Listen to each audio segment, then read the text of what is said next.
Do you find yourself avoiding crowds? Are you more comfortable alone or in a small group? Do you typically cancel plans to get some you time? If you answered yes to any of these questions, you might think you're an introvert. You might be wrong.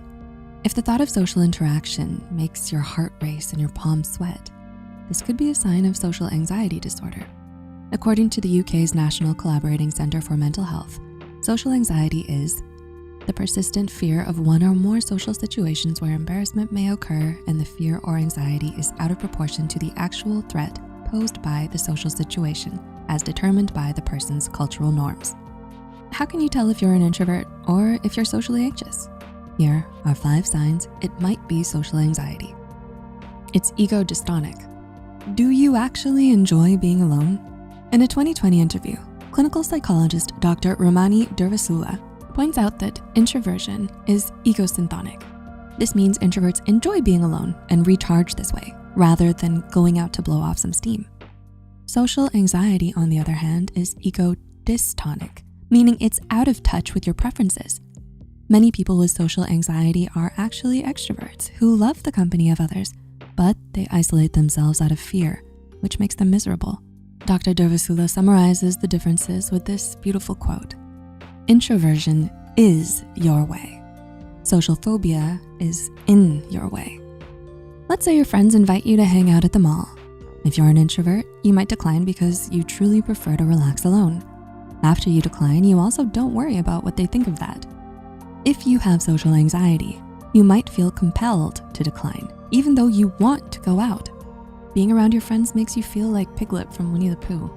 Your anxiety may have you convinced they secretly hate you, or that you need to watch your every move so that your fear outweighs your desire to hang out. Now you're home, wishing you could be outside, with closed blinds and a phone on airplane mode. This is not introversion. All eyes are on you. Do you worry that others talk about you behind your back a lot? According to the National Collaborating Centre for Mental Health, people with social anxiety are constantly on the lookout for negative judgment, embarrassment, or humiliation. It's natural to wonder what others might think about you, but not if it's a constant and overwhelming worry. These worries aren't just small doubts, but often full-blown anxiety attacks. A study by Temple University investigated the causes of social anxiety and found that the distress was as intense as post-traumatic stress syndrome. Let's say you're stuck in a dinner party conversation. If you're an introvert, this might be your own personal torture. Your inner monologue might sound like, how can anyone enjoy these boring conversations? How long do I have to smile and nod? When can I leave and go home to do something enjoyable? But if it's social anxiety, you might feel like you're being buried under an avalanche, and your inner monologue might sound more like, am I sweating? Can everyone tell how nervous I am? Do I look stupid? Did I say something dumb? Over and over again. Your inner monologue can be a great clue as to whether you're introverted or have social anxiety. Thinking at light speed. Contrary to popular belief, social anxiety is not just about large events like performances or public speaking. These things would make most people anxious. Social anxiety therapist Arlen Kunzik notes that social anxiety torments people during smaller events like answering the phone, buying groceries, or getting a haircut. It's not just about how large the interaction is. It happens anytime others are around. Let's say you got some lunch at the food court and you need to walk across the room to get to an empty table. As you walk, you might be wondering if everyone is staring, chanting not to trip in your head, questioning if you look cool, or asking yourself if they can tell you're nervous. All the while, you feel your brain has been hijacked by fear from inside out. You suspect it's not normal to be shaken by such a small thing, and you're right. A neuroimaging study by the West China Hospital of Sichuan University showed that the amygdala, the part of the brain that regulates stress, has an overactive and debilitating fear response in those with social anxiety. So next time you're overthinking, thank your amygdala. Think, and think some more. How much preparation do you put into social interactions? Do you rehearse it like a performance? Do you wonder about all the ways that you could fail before it happens? Studies published in the Journal of Abnormal Psychology and the Transylvanian Journal of Psychology showed that social anxiety traps you in an inescapable whirlwind of anxious thoughts for weeks before an anticipated event and even weeks afterward. Let's say you want to call to order a pizza. Instead of just calling, you rehearse for half an hour, practicing every word to make sure you don't mess up.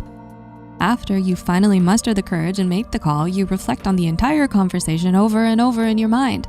You stay up at night wondering if you made any mistake, with thoughts like, why did the other person pause after I spoke? Did they think my question was stupid? Did they cough, or were they quietly laughing at me? And so on. These types of thoughts can mean you're dealing with social anxiety. Sugar, we're going down. Like we mentioned before, social anxiety can last for weeks. But how long can it last? A long-term study published in the American Journal of Psychiatry showed that the average patient has symptoms for 19 years. If gone untreated, the isolation created by social anxiety can swallow your whole life. Let's say you get invited to a vacation and opt out because you think the others will laugh at where you want to go. When you succumb to this fear, this can create a domino effect that can cause you to drop out of everything else in your life: school, work, day trips, gatherings, eating out, and anything involving other people. Even when withdrawing from social life impacts your daily life, you still continue until it's no longer healthy.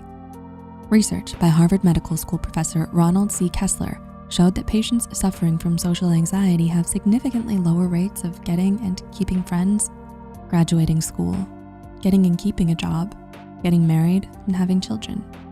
Don't fret. Now that you're aware, this doesn't have to be you. If your social avoidance is out of touch with your inner desires, is driven by intense fear, prevents you from basic functions, triggers many anxious thoughts, or causes total withdrawal, you might have social phobia and not introversion. Luckily, there is help.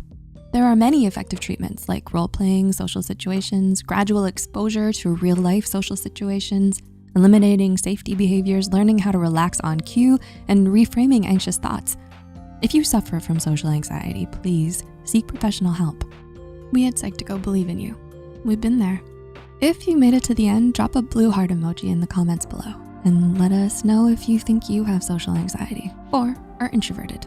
Until next time.